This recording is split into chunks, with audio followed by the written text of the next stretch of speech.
Well, hi there. You know me, always on the creative kind of move.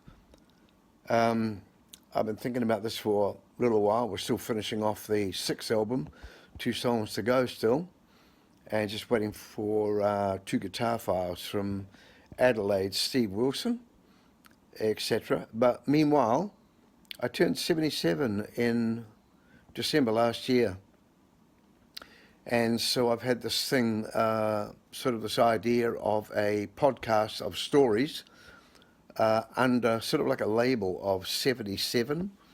And Kathy, my sister-in-law, is putting that together up in Bagara in Australia.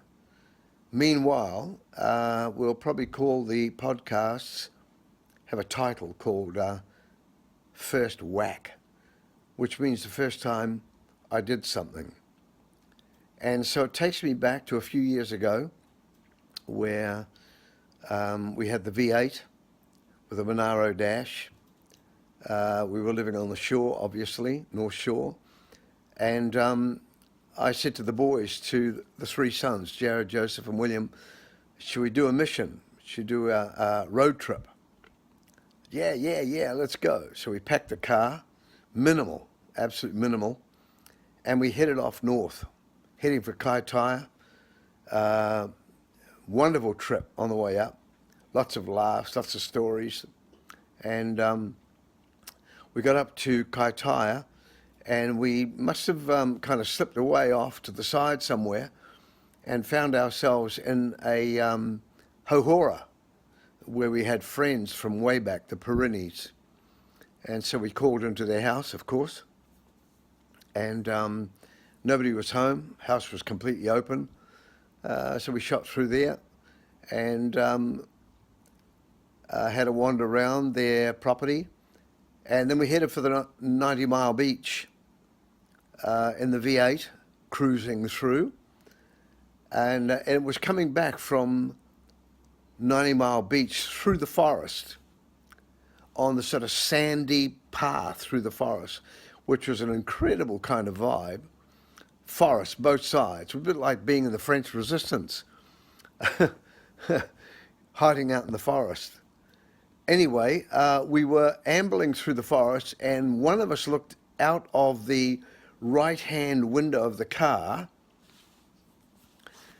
and through the forest, through the trees, we could see about maybe 25 to 30 feral horses. Flippin' outstanding, man. Now, when I was working on a farm, I was 15, just turning 16, I worked on a farm in Mangere for the Plumley family, a very wealthy family. And Mary, the daughter, had two brood mares, and she was rearing, racehorses. She had Repeal and another horse already racing. And she came over to me one day. She was the part of the management. Evan, would you like a horse? And I said, well, haven't really thought about it. And she said, well, if you want, I'll get you a horse. I said, okay. Can't remember what I paid for it, if anything. Anyway, I was handed a 16-hand ex-racehorse who was too much for them to race. Well, what a challenge that was. So I was sort of familiar with horses in a way. And so when with my sons in the forest, we spotted these feral horses, what a vibe, man. It was just like, hell. Back I went, and they'd never seen anything like it. So I said, should we get out and go and check them out? William was a bit hesitant. Joseph and Jared were super keen, as was I. So we got out of the car and started to move toward the feral horses in the forest. I said to William, you stay back here if you want, if you're a little bit frightened. Totally understood. And I said, we'll sort of split up and make our way toward them. So I went to the left. I think Jared was in the center and Joseph was on the far right. And we started to move through the trees toward the feral horses. Well, they were moving around, they were pretty active for a while, backing off us all the time, moving away from us all the time, but not at great pace, just at a slow pace. So we could see them. We could check them right out. They were beautiful, man. They were just amazing. And they had little foals, they had little babies in amongst them. So we continued to pursue them. And after a while, it was interesting to see the whole formation changed. And the mares and the foals started to take more of a back seat, and the one stallion, the one male, started to take the predominant spot and started to eyeball us through the trees. I'm not sure of the distance, it was reasonable, but you could see that the other horses were starting to move away from us, and this stallion was starting to hold the fort and take his ground. And so I said to the boys, just be careful, don't go too quick, and be careful. Just make sure you've got a fair amount of trees between you in case the stallion starts to move forward and have a go at you.